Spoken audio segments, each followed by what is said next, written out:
Dinner and a Book is supported by the Rex and Alice A. Martin Foundation of Elkhart, celebrating the spirit of Alice Martin and her love of good food and good friends.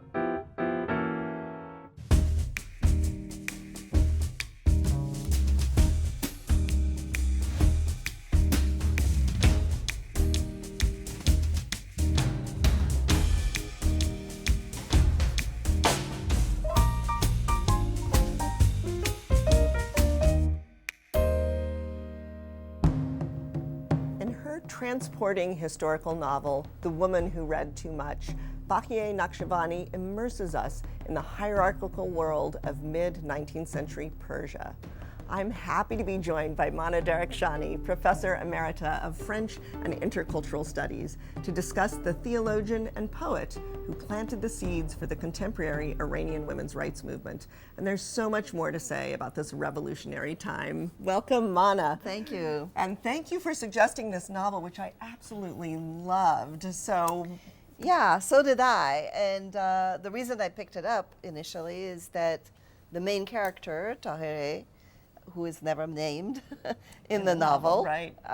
was one of my sheroes. I've heard her story since I was a little girl at home, and really inspiring. Yeah. So when I found a novel about her, I had to read it. Yeah, completely compelling. And so in honor of this novel, we're going to be making a Persian feast. So what will go into that? What are you making today? So I'm making traditional rice and khoresht. Khoresht is the stew that goes over white rice.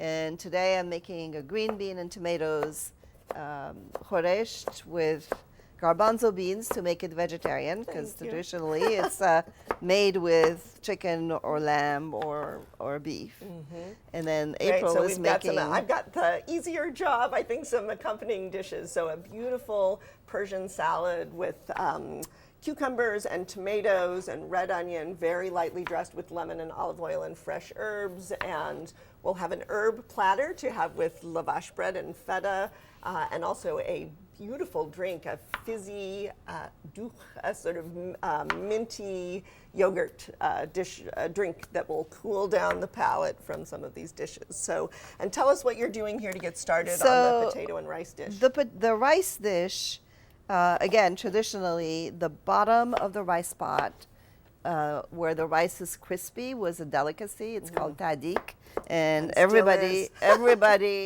fights over it. And it can be done with just rice or sliced potatoes or bread. So I'm going to start with putting a little bit of oil. Well, actually, I'm kind of generous with oil. That's good. Do you need to heat up the pan, or? No. Okay. No. Okay. So I don't know how much oil that was, but it's probably a lot. Plenty of oil. Generous oil. You don't want it to stick and burn. Okay. All right. There we go. And then one of the things I do is I add a little bit of saffron water at the bottom, so the potatoes are kind of reddish gold. All right, and this is, I have never seen saffron in this shape before. You usually see it in the little threads, so tell us about. So this is a modern version that, we're all looking for making our lives easier, because, so the traditional saffron looks like this. Mm-hmm. Beautiful with threads. little threads of more precious of than gold, literally. Yes, right? literally, very expensive. But of course, it's very light. Mm-hmm. So you have to have a lot of saffron to make an ounce. And so then we put the little threads in a mortar and pestle and grind them, and then add hot water, let it steep. So all of that is done in the little that beautiful little vial. It's so vial of yes, I didn't know any of that. So yeah, so so that will be enough to color and season the.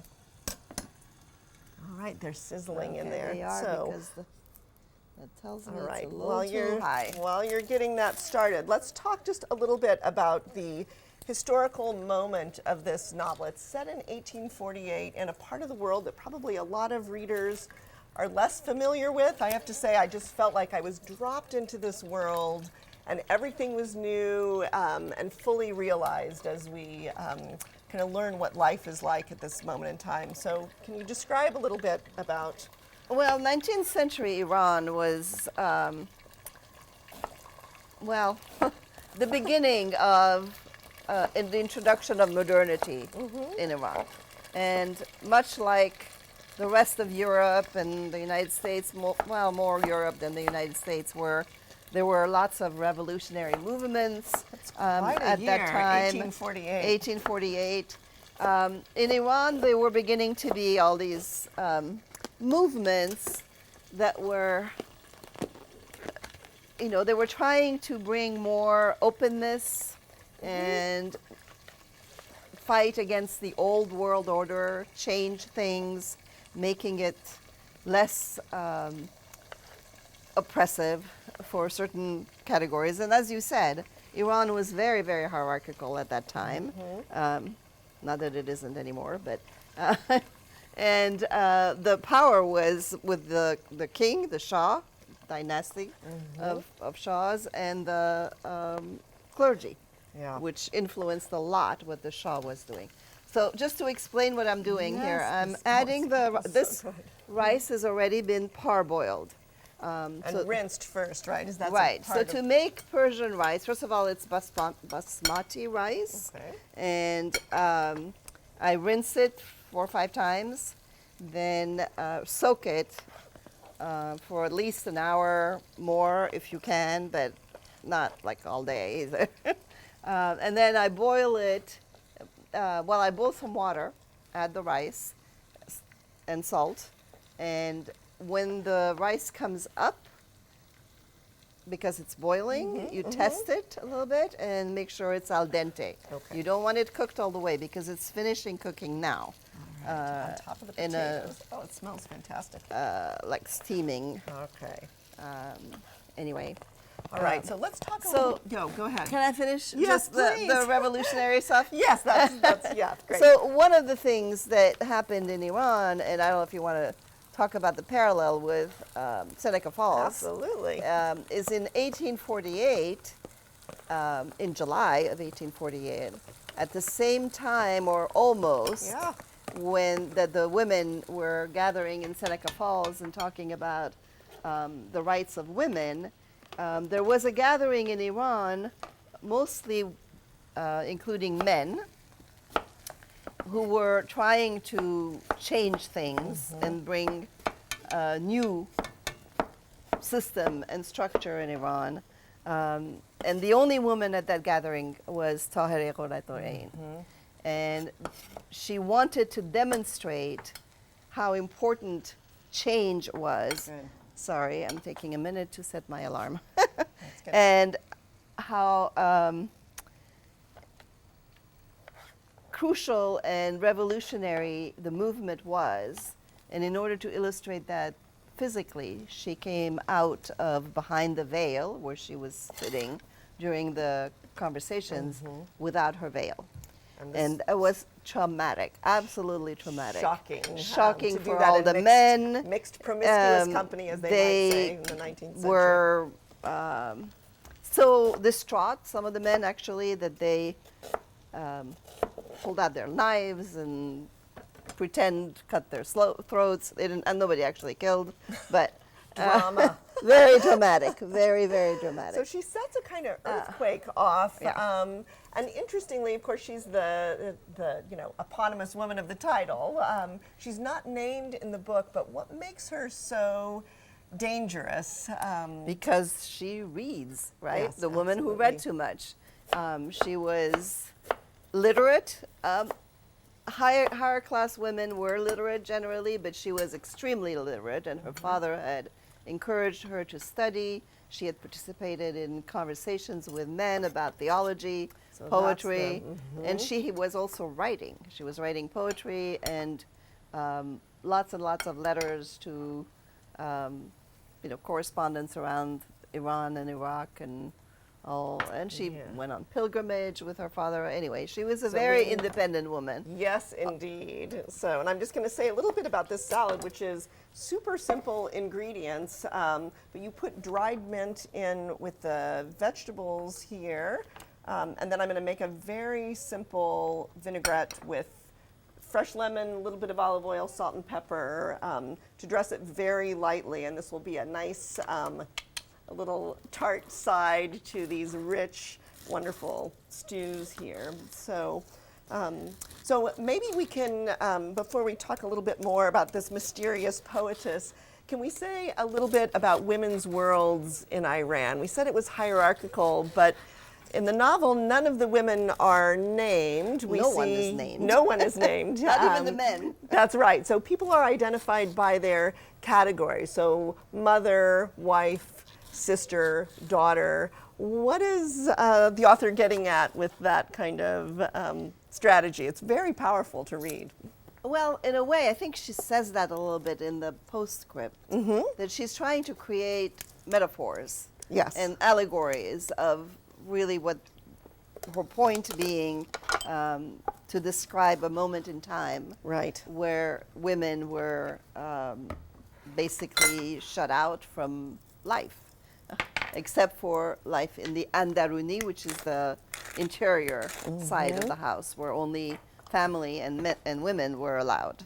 And yet women seek power. They find ways to influence men here. So we'll talk a little bit more about that. I'm just going to dress the salad here and let that start to co-mingle, let those flavors mingle. Meanwhile, I'm starting on the stew. Okay, marvelous. So we're going to take a little break. You'll have a chance to see some pictures of what people think the poetess of Qazvin looked like, and also some images from the locations of the time. We'll be right back.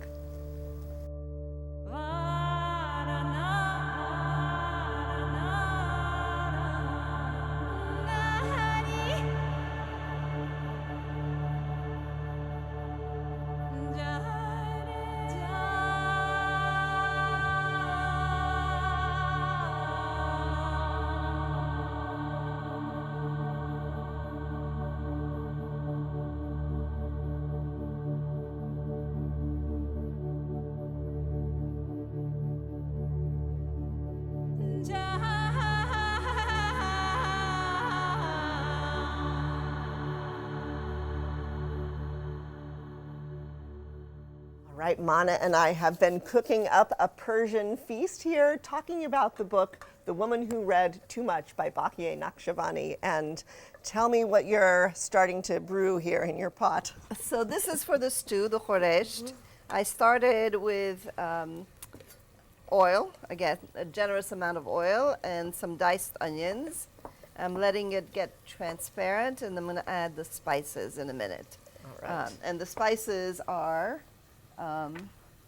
some turmeric and some coriander.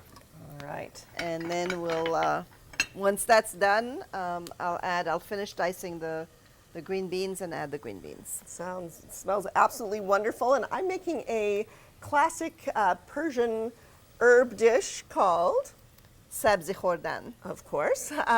So fresh herbs, there's so much in Persian cooking that's just this freshness of a mix of really pungent herbs.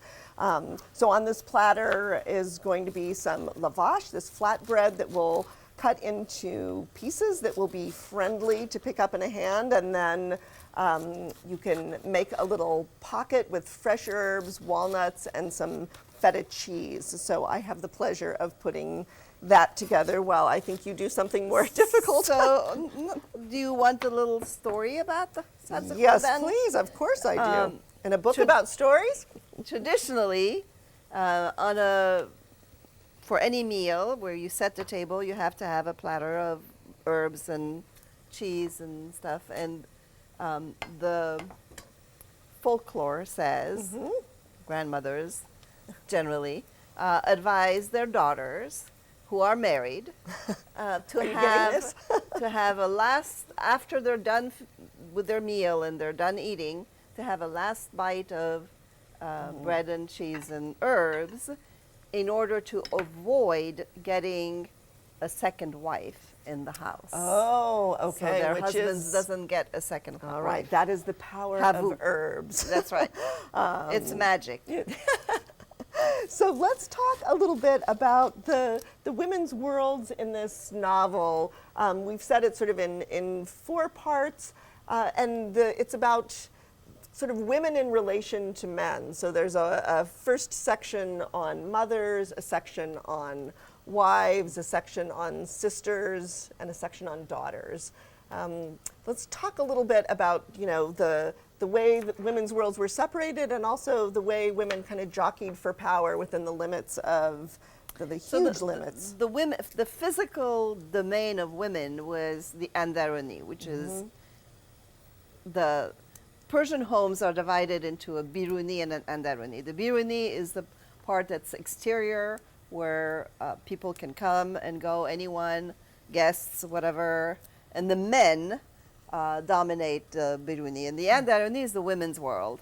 This is where the women stay, where they can be comfortable, unveiled. Unveiled, yes. Nice. And they're women or men of the family. So family members could be in the Andaruni. Okay. So there's that very, very strict separation. And the veil is, symbolically what separates the women from the men, or the inside from the outside.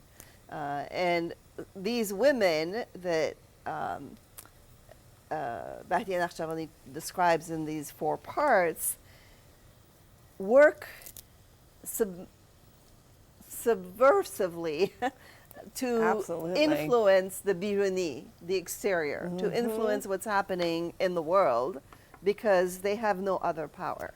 Their only power is to speak to their male family members, and to spread rumors and gossip, and So sort of the power behind the throne. The power. The mother of the king is the perfect example of that. Trying to control her very disappointing son. So lots of very clever, very insightful women in this book who just maneuver in whatever way they can to influence policy, murders. But always through these lies and untruth, and, which is in contrast to the main character, who is a proponent of the truth. Absolutely. Always the truth. Truth. And only the truth. Yes, which makes her so dangerous. And I'll just say the herbs that I'm putting on this platter are from my garden. So parsley and tarragon and basil and mint, some chives, but anything that's fresh, already clean. So I've washed these, but Mana has assured me you don't need to chop these up. You want sort of little branches of herbs that people will get to be the boss of themselves as they make their little and I'm adding a little bit of chopped garlic to this. All right. Okay, so let's talk maybe a little bit about what exactly makes literacy so dangerous, especially for women. And we might think about, in the American South, at this same time, of course, it was illegal to teach people who were enslaved to read. And literacy... Well, literacy and knowledge is the tools that oppressed people need in order to fight their oppression all over the world, really, and in any historical time period, which is why Tahirih,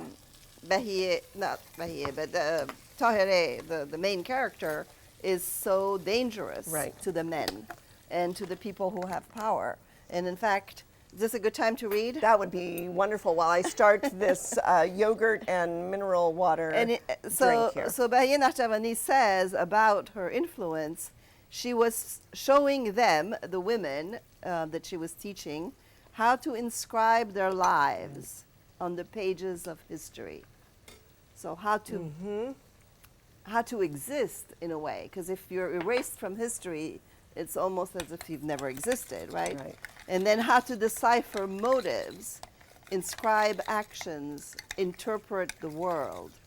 She was giving them the tools by which to be autonomous. Yeah, so it's not just that she herself is literate, but she gives these tools away. She teaches literacy, and so not just allowing the women to read, but to read and think and write and speak And also men in the book. So men of lower classes who Right. otherwise might also have been illiterate. So this kind of indiscriminate sharing of these tools of power makes her this kind of black hole of, you know, any bad thing that could Right. happen Right. was ascribed to her. So it must have been a curse from this woman. And I'm adding some mineral water in about equal parts to nicely sour plain Greek yogurt here, and a little bit of salt and a little bit of dried mint, which seems to be the secret to all All good parts of- cooking. No. Herbs Herbs it is together. the secret. A little bit of pepper in here too, and we're going to pour this over ice for the absolute most delicious, cooling drink that would be good, you know, with these sharp flavors and with the rich flavors of the stew. So, So I'm what adding a seasonings are little you adding salt. here? I'm adding salt. I already added the turmeric and the coriander, and now I'm adding some chopped tomatoes. Okay, excellent. And it's just the smells here. I wish we had smell-o-vision. It just, it smells fantastic. So the structure of this novel is it moves sort of both forward and backward in time. It's pretty interesting. There are kind of key events, often kind of, we'll just say murders, we won't say of whom, although many are revealed early on. And the reader gets sort of taken back and back. You revisit these kind of core events and see them from different kinds of perspectives.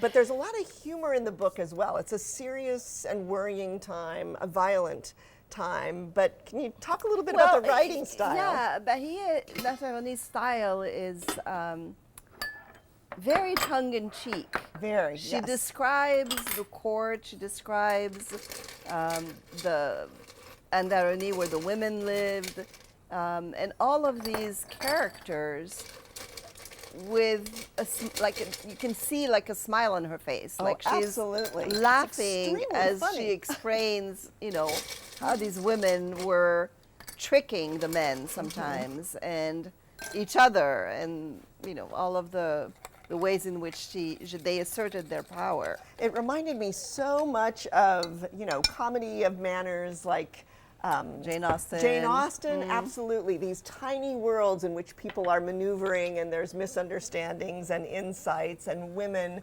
trying to just have a foothold in a moment that has yielded, you know, fruit much later. But the poetess has a rough go of it.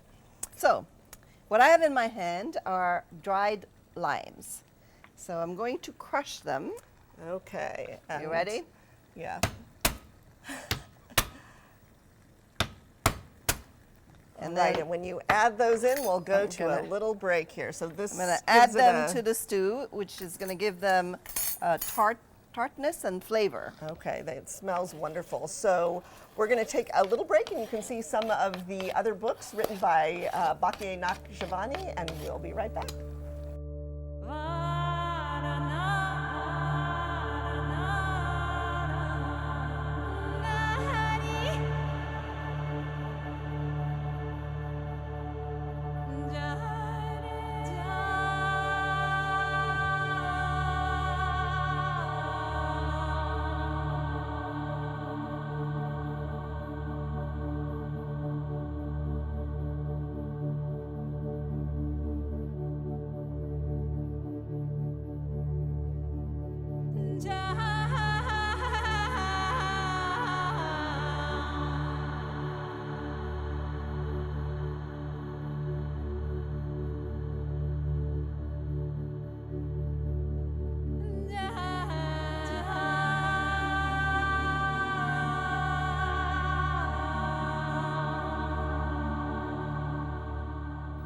Mana and I have made a feast here. Why don't you tell us about the Persian dishes here? This is our rice with the potatoes at the bottom. Typically, you put that on the plate, add the stew, have a little bit of the pickle on the side. Okay, and then also on the side, this very fresh chopped Persian salad. Here's our fizzy mint dough with yogurt and mineral water poured over ice. And then show us how to make this. So we finished beautiful the bite. meal with a bite of bread and cheese, some herbs, maybe A little little radish and a walnut. piece of walnut. All right. And that's I'm it. going to build mine here, and maybe you could say something about why this historical novel is so relevant now. Well, Tahirih Qurrat al-Ain is well known among feminists in Iran and is seen as like the mother of the women's movement.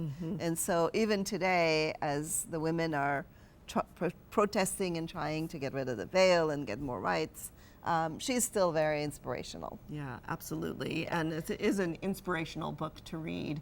So we encourage you to read widely. Mana, it's been wonderful to have you here. It's been great. I had a lot of fun. It was great. So read widely, eat widely, and here's to the women of Iran then and now. We hope we'll see you next time on Dinner and a Book. Let's have a toast. And we'll try these.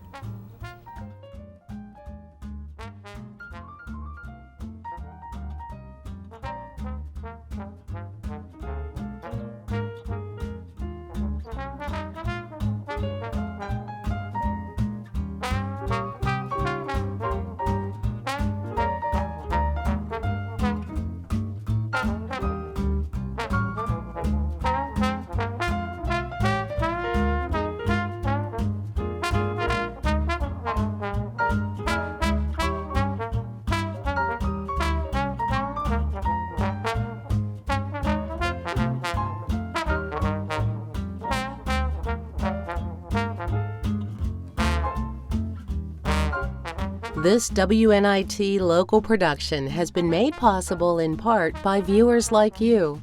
Thank you. Dinner and a Book is supported by the Rex and Alice A. Martin Foundation of Elkhart, celebrating the spirit of Alice Martin and her love of good food and good friends.